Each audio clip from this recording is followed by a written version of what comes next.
um projeto que pensa soluções para os desafios do desenvolvimento brasileiro. Este é o Cresce Brasil, mais engenharia, mais desenvolvimento.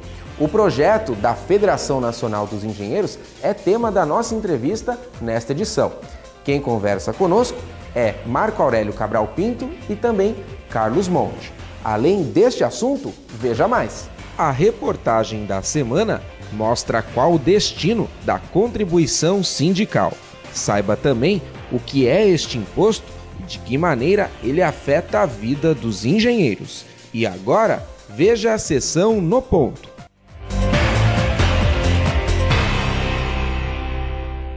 A nossa CNTU vem se consolidando cada vez mais nas questões básicas da sociedade, representando as nossas federações, os nossos sindicatos, vem discutindo questões de forma muito expressiva. Nós realizamos aí no mês de março um curso para os nossos sindicatos, para os nossos sindicalistas, um curso de formação sindical. Curso esse que nós pretendemos ampliá-lo, participar nas diversas áreas, nos diversos estados do Brasil.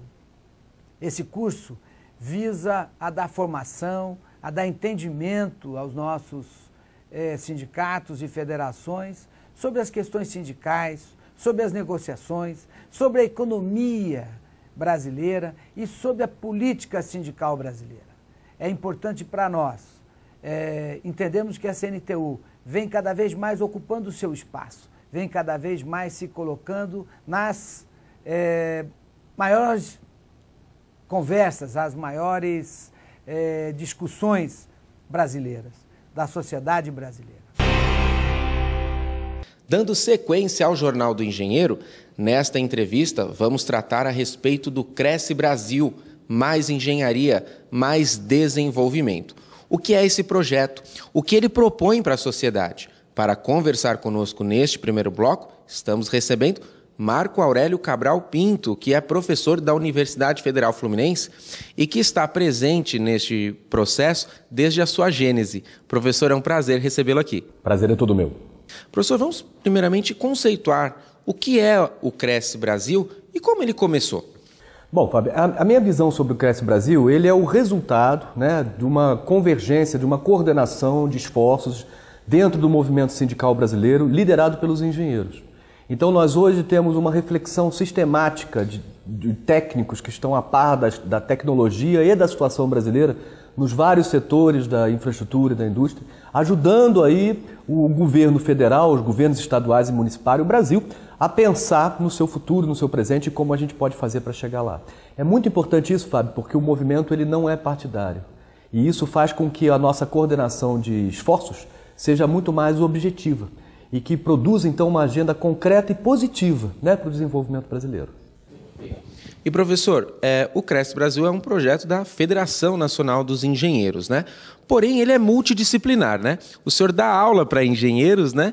Falar um pouquinho da importância de toda a mobilização que a FNE consegue dar à sociedade. Muito bem. Eu acho que é fundamental para o engenheiro, Fábio, ter uma dimensão de pensar algo mais ou algo maior do que a sua simples tarefa cotidiana. É muito razoável se esperar que os engenheiros tenham envolvimento com tecnologias no seu dia a dia em base em projetos. Mas o que nós estamos fazendo aqui é tentando entender o sentido, é tentar entender para onde as coisas caminham e como que a gente pode ajudar o coletivo dos projetos de investimento do nosso país, né? Então a gente está muito preocupado aqui a pensar no futuro da sociedade brasileira. E os engenheiros, sem dúvida nenhuma, vão ter um papel importante nessa construção. Perfeito. Professor, vamos falar um pouquinho dos desafios do desenvolvimento, que é o que propõe o Cresce Brasil. Quando falamos em desenvolvimento, também hoje em dia muito mais, muitas vezes contrapomos com a questão da sustentabilidade. Como é que o Cresce Brasil está equilibrando o desenvolvimento estrutural, que é tão importante, com a preservação ambiental? Muito bem. Eu acho que hoje a questão do meio ambiente é uma questão tecnológica, de engenharia, Fábio. Então, quando a gente está construindo coisas novas, fazendo novos investimentos, se nós temos a nossa compreensão de que o padrão de qualidade, a conformidade da qualidade socioambiental dos nossos projetos tem que ser superior, e que, portanto, nossa sociedade ela vai estar oferindo benefícios em muito maior monta do que experimentando custos sociais e ambientais. Eu acho que a engenharia brasileira hoje está mais do que preparada para colocar em prática essa visão, né? Qual a atual fase do Cresce Brasil e quais as perspectivas para o seu andamento? Olha, Fábio, nós estamos acompanhando o andamento, a dinâmica da nossa história recente desde 2006 com proposições. Essas proposições têm sido colocadas dentro de um universo de possibilidades do país, que está por se construir, mas que num primeiro momento parecia muito mais favorável do que de fato nós estamos vivendo nesse momento. Então o Brasil está passando por uma encruzilhada e o projeto de desenvolvimento brasileiro também. Nós estamos saindo de um período de transição, onde nós estamos deixando um momento neoliberal e mais, vamos dizer assim, desnacionalizado, e nós vamos partir para um momento onde o desenvolvimento brasileiro vai ter que enfrentar as suas questões do nacional, do que é nacional. E sem dúvida nenhuma aí na frente nós vamos ter que discutir questões práticas de realização de investimentos, mas eventualmente até, na minha opinião, redefinir o conceito do que é empresa nacional na Constituição. O professor falou de um ponto importante, que o Cresce Brasil não pensa só o próprio Brasil, mas também se repensa, né, professor?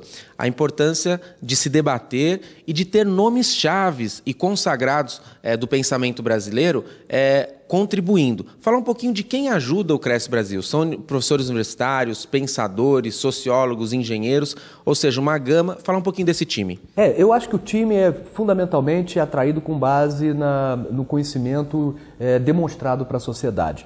Um pensamento idôneo e também desprovido de interesses investidos. E, portanto, cada uma das pessoas que está aqui hoje pensa de uma maneira muito pura e verdadeira o que é o legado que nós vamos deixar para as nossas próximas gerações. Então, eu aqui sou portador do interesse dos meus alunos no futuro e dos meus próprios filhos.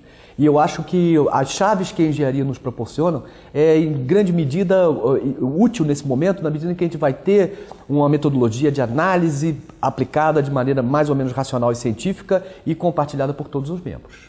Professor Marco Aurélio Cabral Pinto, professor da Universidade Federal Fluminense, que está atuante no Cresce Brasil, mais engenharia, mais desenvolvimento. Professor, é um prazer recebê-lo outra vez aqui no nosso programa Jornal do Engenheiro e deixar as câmeras abertas para as suas considerações finais.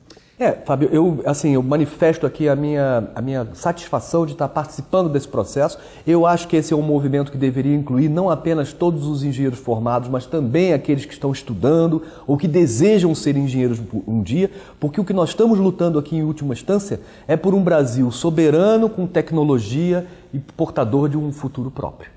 Perfeito. No próximo bloco, o Jornal do Engenheiro continua falando sobre este projeto da Federação Nacional dos Engenheiros. E conversamos com o professor Carlos Monte, falando um pouquinho das perspectivas para este movimento que visa estruturar e desenvolver o nosso país. A reportagem da semana fala sobre a contribuição sindical. Veja daqui a pouco.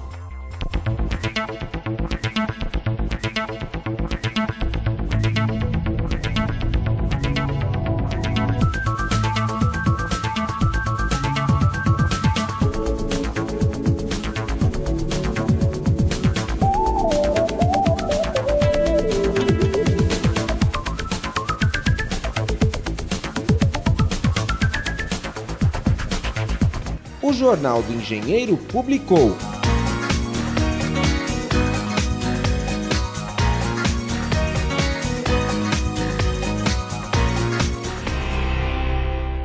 Na entrevista desta edição, o Jornal do Engenheiro conversa sobre o Cresce Brasil, mais engenharia, mais desenvolvimento.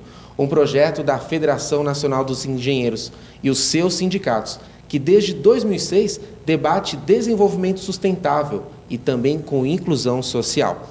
Aqui conosco no estúdio, o coordenador técnico desta grande realização, Carlos Monte. É um prazer recebê-lo aqui. Igualmente, de nossa parte, é um prazer estar com você. Perfeito. Carlos, contar um pouquinho da gênese do projeto Cresce Brasil e como você conheceu este grande empreendimento dos nossos engenheiros. Muito bem.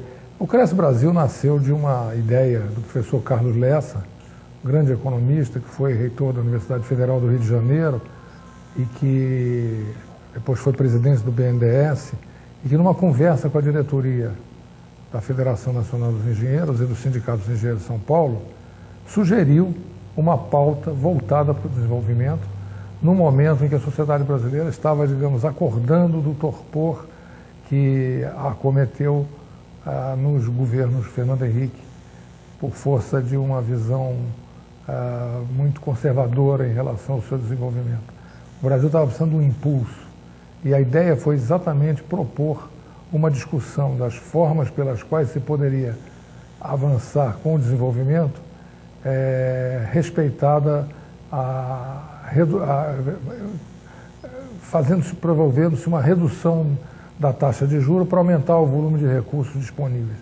Então a Federação arregaçou as mangas e trabalhamos durante um ano praticamente na identificação de projetos em diversas áreas, em diversos segmentos da área da produção brasileira, na energia, no saneamento, nos transportes, e se identificou um conjunto de projetos que formou a base do que se chamou o projeto Cresce Brasil, mais engenharia, mais desenvolvimento.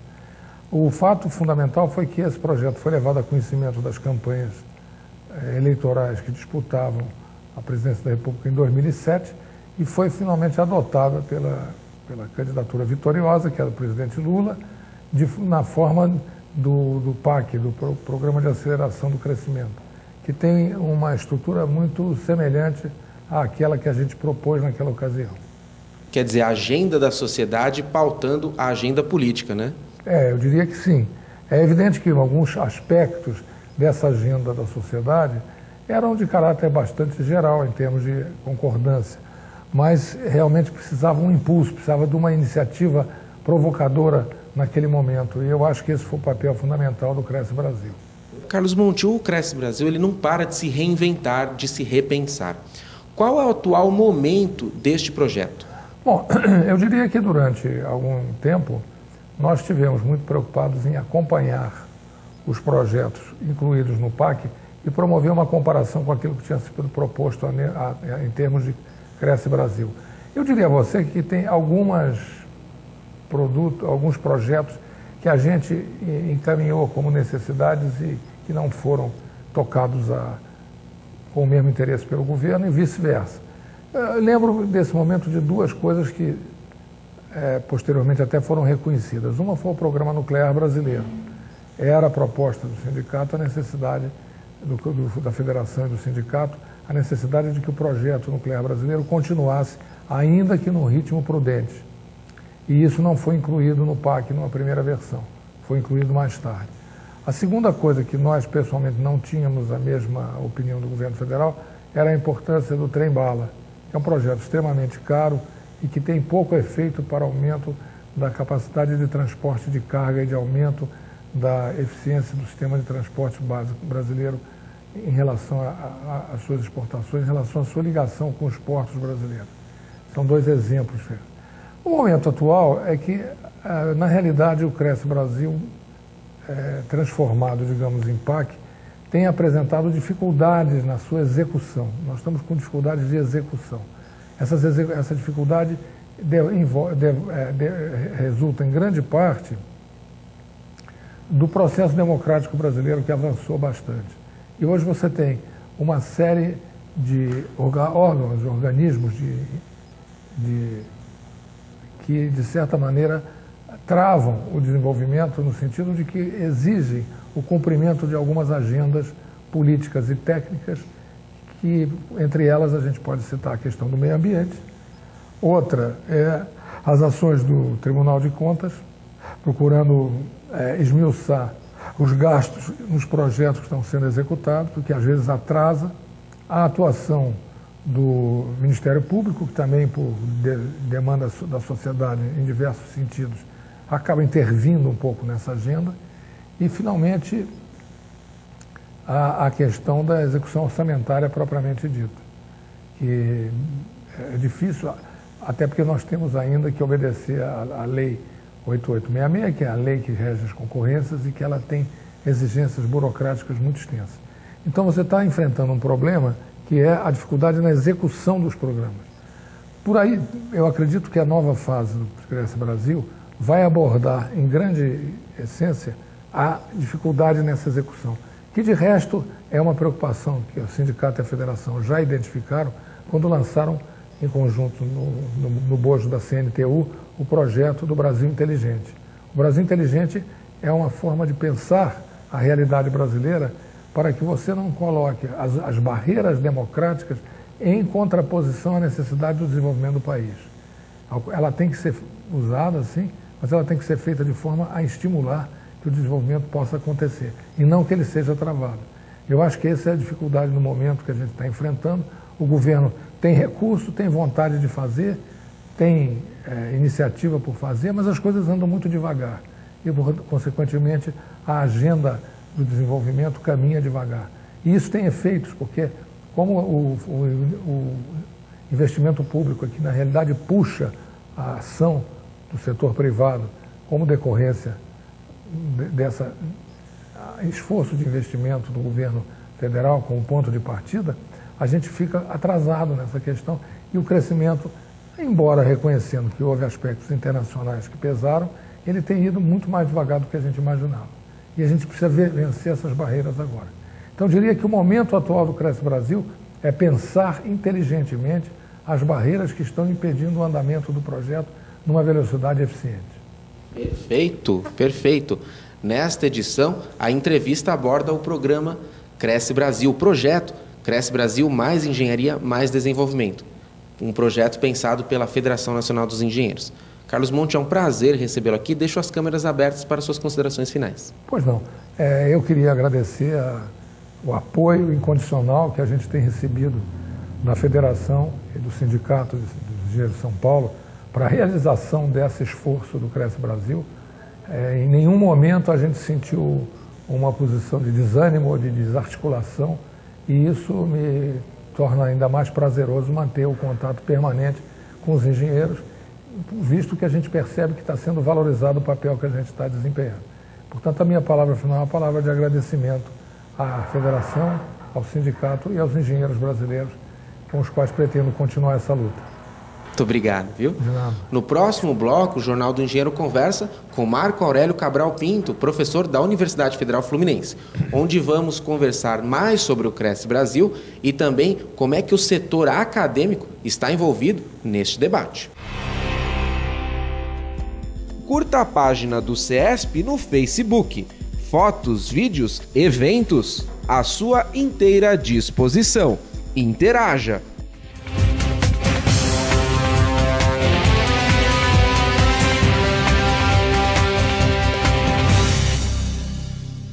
É muito importante a CNTU, porque a partir dessa união, dessas profissões que hoje gera toda a renda e principalmente a inteligência do país, estamos numa jornada muito feliz e espero contribuir junto a toda essa confederação um trabalho gigantesco para que o Brasil se transforme realmente num país de presente. Esta reportagem da semana explica o que é a contribuição sindical e de que maneira ela afeta o engenheiro e suas entidades representativas. A contribuição sindical é um antigo imposto sindical, quer dizer, é uma contribuição compulsória, né, que é cobrada de uma gama grande de pessoas, que aí não interessa muito no caso específico, mas tem a contribuição sindical rural, tem a urbana se divide entre contribuição sindical de empregados, tem a contribuição sindical dos profissionais liberais, tem a das empresas, a contribuição sindical. Então atinge uma gama grande de pessoas que são obrigadas a recolher essa contribuição sindical. Tá? Especificamente no nosso caso, e o que nos interessa é a contribuição sindical do empregado e a contribuição sindical do profissional liberal. Essas duas contribuições são as contribuições que dizem respeito à nossa categoria, entendeu? E atende também, ela serve para custear o sistema confederativo do Brasil, né? Nós temos um sistema confederativo e essa contribuição compulsória ela serve para manter esse sistema, para a manutenção desse sistema confederativo que existe. Um imposto federal obrigatório criado no governo Getúlio Vargas e que está previsto na consolidação das leis do trabalho.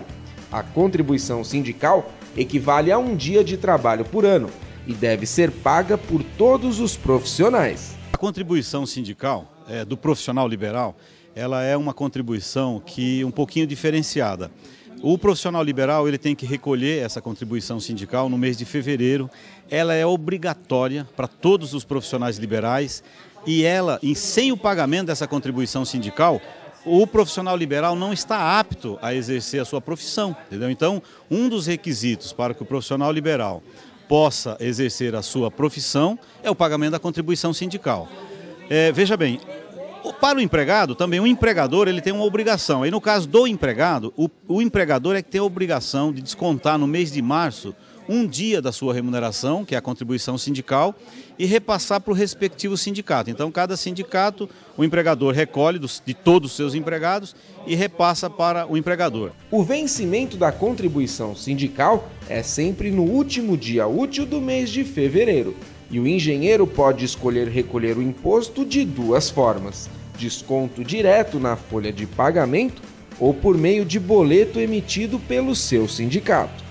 A questão começa a surgir, algumas dúvidas surgem nas empresas e até alguns profissionais com relação a essa contribuição, é quando o profissional liberal se torna empregado, entendeu? Então nesse momento surgem várias dúvidas.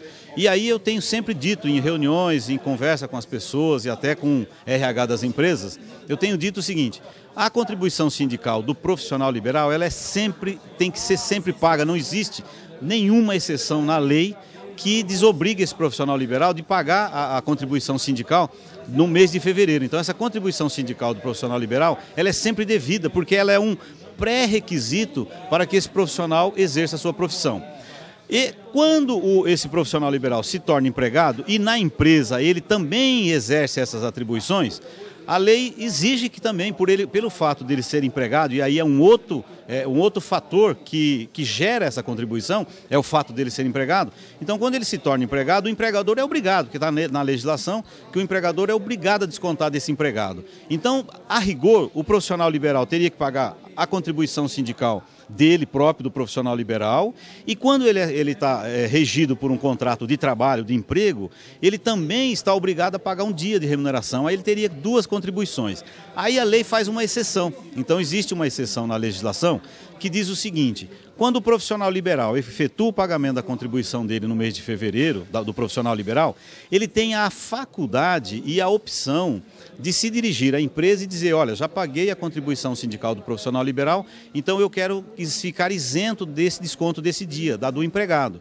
E aí ele faz uma opção perante o empregador, apresenta a prova, né, de que ele pagou a contribuição sindical, tem que ser no valor exato, porque houve época em que havia uns pagamentos em valores menores, então tem que ser o valor exato que é indicado pela confederação e pela própria legislação, e ele apresenta esse documento no empregador, o empregador então, diante desse pagamento dado do profissional liberal, ele deixa de pagar a contribuição de um dia do empregado, então ele paga só do profissional liberal e fica isento dessa do empregador. Se ele não fizer essa opção, não apresentar, ele também vai sobrar um dia, ele vai pagar a do profissional liberal e também vai sobrar um dia se ele não fizer essa opção, se ele não apresentar no RH essa comprovação. Então ele também sofre o dia. E aí também surgem alguns questionamentos que algumas empresas entendem que, por ele ser empregado, repassaria esse valor por sindicato do majoritário, por exemplo. Não está errado, porque a legislação é clara, fala que ele tem que descontar, o empregador tem que descontar um dia de trabalho e repassar para o seu respectivo sindicato.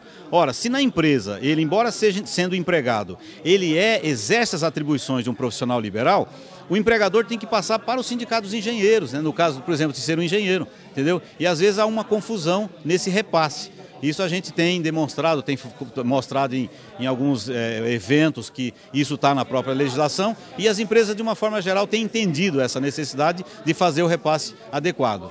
Então, e se a empresa repassa eventualmente para um sindicato que não deveria ser este sindicato? Como é que é feito os trâmites para que este erro possa ser revertido? Então, aí no caso a gente tem toda uma tramitação. A gente primeiro demonstra para a empresa de que ela fez um repasse errado. Se a empresa corrigir, porque veja bem, a partir do momento que ela fez o desconto do dia do empregado e ele sendo engenheiro, que deveria repassar para o sindicato de engenheiro, em tendo sido repassado por um sindicato errado, a responsabilidade é do empregador e da empresa. Então a gente faz gestões à empresa para que ela corrija essa irregularidade. Em não sendo feita essa correção, contribuição, o sindicato tem ingressado com ações contra a empresa e demonstrando que houve um recolhimento indevido e essa empresa então tem que fazer um novo recolhimento e dessa vez para o sindicato correto. Em 2013, a contribuição sindical teve como base o valor de R$ 186,60. Os recursos recolhidos são distribuídos da seguinte forma. Para o sindicato, desse valor recolhido é repassado apenas 60%, depois tem mais 15% para a federação respectiva, depois tem 5% para a confederação também respectiva, e aí atualmente existe uma divisão também para as centrais sindicais, 10% vão para as centrais sindicais quando esses segmentos são ligados a uma central sindical, há um repasse de 10% desse valor para as centrais sindicais e ainda 10% para aquela conta do desemprego lá, então do FAT. Então também o governo fica com uma parte dessa contribuição sindical e é assim que é feita essa distribuição. Com esses valores, as entidades representativas do trabalhador podem investir nos serviços que serão prestados aos seus associados. Um deles, imprescindível, é a assessoria jurídica. O grande atendimento que o departamento jurídico do sindicato faz para os associados e para os engenheiros de uma maneira geral na negociação coletiva que ocorre todos os anos. Quer dizer, o departamento jurídico tem uma atuação efetiva nessa negociação e em caso, por exemplo, de não haver acordo ou convenção coletiva nos determinados segmentos em que o sindicato negocia, o departamento jurídico ingressa no Tribunal Regional do Trabalho com dissídios coletivos em prol não só dos seus associados, como também de todos os engenheiros. A par dessa atividade coletiva, né, em defesa da coletividade e de todos os engenheiros de uma maneira geral, o departamento jurídico também atua na parte individual. O engenheiro que tenha qualquer dúvida, qualquer tipo de dúvida com relação à contribuição sindical, com relação a piso salarial, salário normativo, todo tipo de dúvida que o engenheiro individualmente tenha, ele pode se dirigir ao sindicato, ao próprio sindicato pessoalmente, no departamento jurídico, e lá ele terá todas as dúvidas com relação a essas pendências, essas questões que ele tenha, todas elas são dirimidas no departamento jurídico. Se o engenheiro não pode vir até o sindicato, ele pode também remeter essas dúvidas por e-mail, às vezes por telefone, então é feita toda a assistência. A par disso, o departamento jurídico também tem um serviço de aposentadoria, entendeu? Então, nós temos pessoas especializadas nessa área de aposentadoria, credenciadas junto ao INSS, então o engenheiro, quando próximo, ou quer fazer uma contagem de tempo, ou quer entrar com pedido de aposentadoria junto ao INSS, esse engenheiro pode vir até o departamento jurídico, ele é atendido por uma pessoa especializada na área, que faz não só a contagem de tempo, como também verifica a documentação e, então, por exemplo, tendo preenchido os requisitos para aposentadoria, o departamento jurídico também ingressa com o pedido de aposentadoria para o associado, para o engenheiro e acompanha toda a tramitação dentro do INSS até a concessão da aposentadoria. Para saber mais a respeito da contribuição sindical, acesse o nosso portal na internet.